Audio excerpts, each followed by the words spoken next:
welcome to a new series called Wayback Xtrospective. In this series, we'll look at the world that we Gen Xers knew in the 1970s and 80s, and we'll discuss topics that we thought were great back in the day, and we'll consider whether progress has been made on that subject of interest, making it better, worse, or maybe it's just stayed the same. Today's episode is going to be a bit different, however, in that what has taken place since the 1970s should have definitely made this topic better, but as you will see, today, it's far from being that simple. The topic is bicycle helmets and the fact that we didn't wear them back in the day. I know it's hard to believe, but it's true. What you're seeing here isn't a small cross-section of people who chose not to wear helmets. In the 1970s and most of the 1980s, this was just simply how things were for everyone. Everyone, you say? Yes, everyone. Surely a child just learning to ride a bike for the first time was expected to wear a helmet, right? Well, nope. You already saw children in the opening intro doing ramp jumps without helmets, but what about the BMX motocrossers that we also saw during that intro? They must have worn protection, right? Well, yes, they did during official competitions, but when they were just practicing, frequently they also didn't wear head protection. Now you're probably saying to yourself, the advertisers must have been responsible and shown kids wearing helmets in their ads for their bikes and accessories, right? But no, they didn't. It's very challenging to get people to understand that this really was just the way things were in that time. They can't imagine that anyone would allow children to ride bikes without helmets. And yet that is exactly what everyone did back then. Take a look at this commercial for bicycles styled like Evel Knievel's motorcycle. Evel, a well-known stunt rider who broke every bone in his body multiple times and a wearer of a helmet for his stunts, decided that it wasn't important to set a good example for kids and put on a helmet when getting on the bike in this commercial. These wheels are real exciting and bear my name, Evel Knievel. In today's world, setting such an irresponsible example would get you canceled. But back then, this was just business as usual. At the end of the 1980s, thanks to light being shed on the amount of accidents that were happening with serious head injuries, the idea of going for a bike ride without head protection would become unlawful in many areas, and by the mid-90s, pretty much every city or town enacted legislation to make the wearing of helmets on bicycles the law. The idea was to reduce the amount of head injuries of people involved in bike accidents. Did it work? Well, that's complicated. Let me explain. With so much more emphasis on safety now compared to then, and helmet wearing becoming prevalent and the law, it's easy to surmise that we've done all the work that we need to do because we're all set now, right? Well, not quite.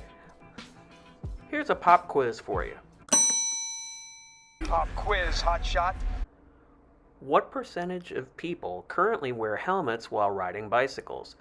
Is it A, 18%, B, 77%, or C, 91%? The correct answer is A, 18%. My guess is that you probably thought that was the most unlikely answer. As far as that statistic is concerned, since it includes adults and children, you probably think it's the adults who are winding up skewing the results by refusing to wear helmets simply because they were adults. But believe it or not, a lot of kids still don't wear helmets. According to 2022 polling results posted by the Bicycle Helmet Safety Institute, only 43% of children report that they wear their helmet all the time or most of the time when riding their bicycle. But wait, you say, lawmakers and safety groups like the Consumer Product Safety Commission are always touting the lowered statistics regarding children with serious head injuries when riding bicycles with a helmet. What these people fail to tell the public is that child bicycle ridership is down, way down. Many modern children describe biking as boring or as being too much work.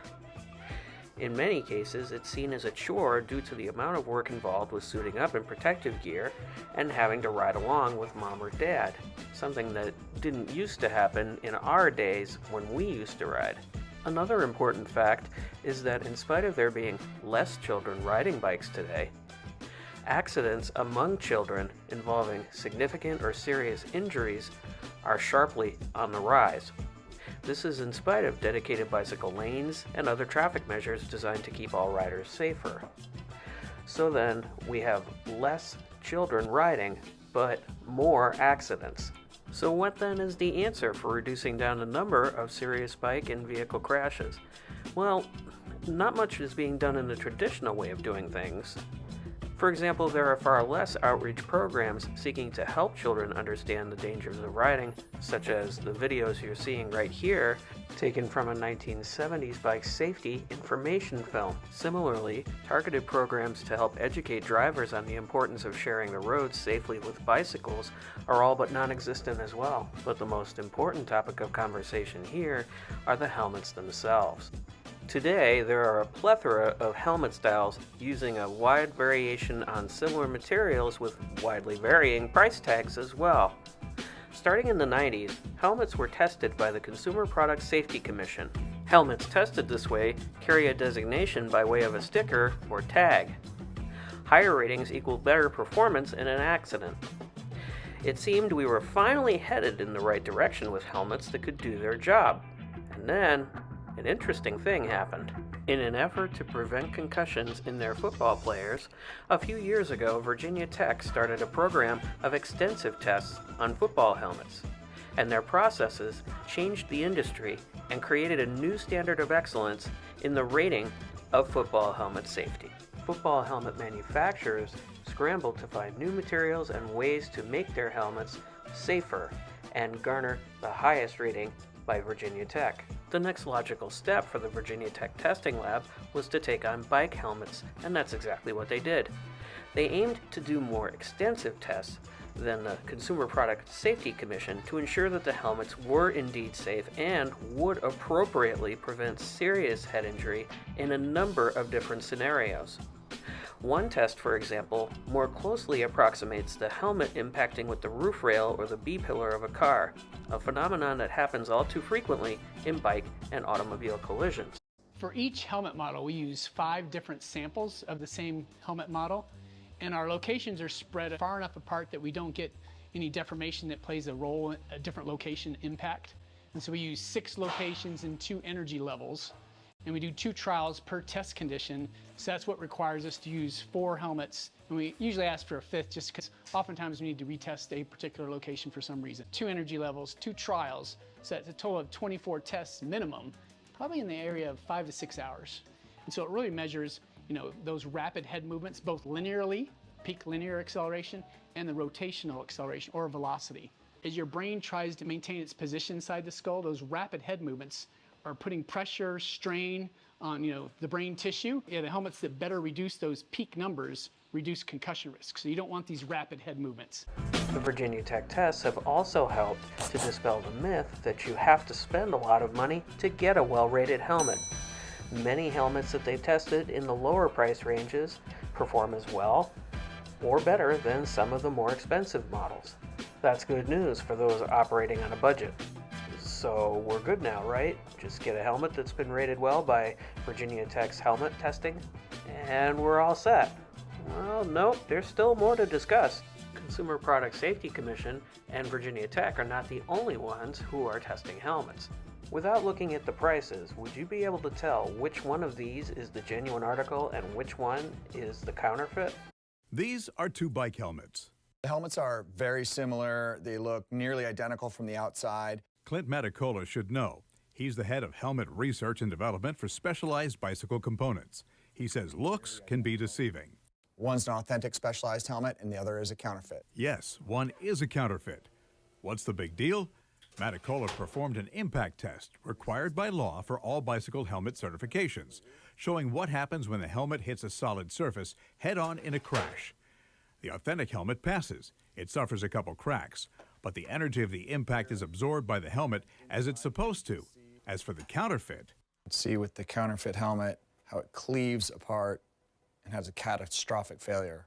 leaving your head basically unprotected. Amazon and other similar sites who allow merchants to sell directly to the consumer are inundating these sites with their direct from China products that are counterfeits, often made with inferior materials. Take a look at this $160 helmet. Now take a look at this similarly styled counterfeit helmet, destroyed simply by stepping on it. Imagine your head, or the head of someone that you love, after an accident, wearing that helmet.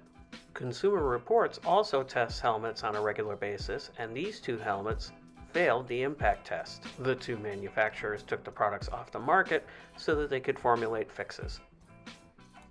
The Bontrager MIPS, however, made by Trek, failed the chin strap test. This failure shows that the helmet could come off your head or move out of place if you get in an accident.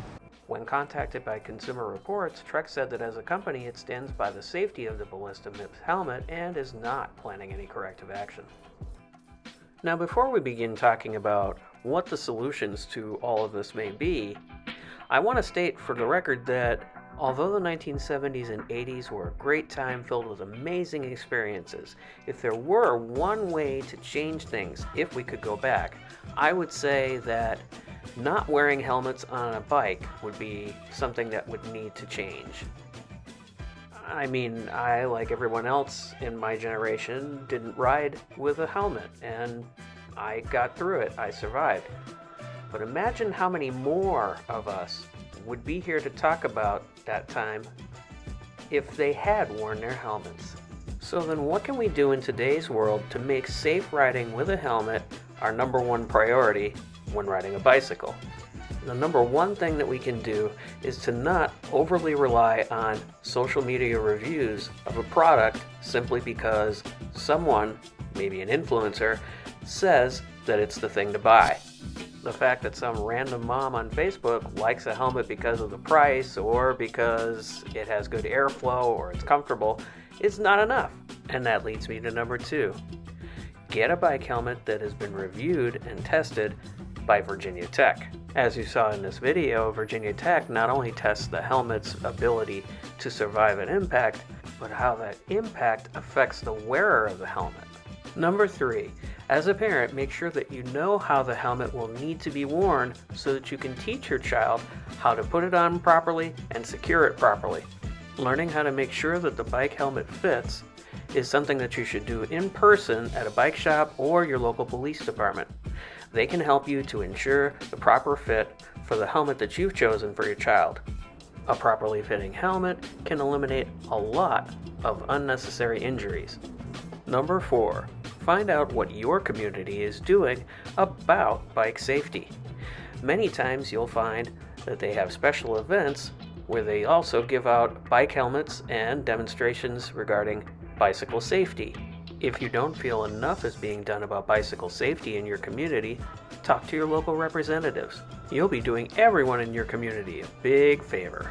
And if you want your kids to get out there and have a good time on their bikes, one way to ensure that they do is to be an active family. Now, that's not saying that you should absolutely go out there with them every chance that you get and ride with them. As I said earlier, many kids would prefer to ride alone or with friends of their own age.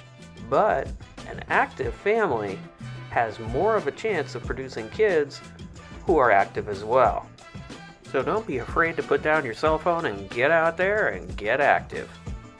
Alright, that's it for this first episode of Wayback Xtrospective. Hope you enjoyed it.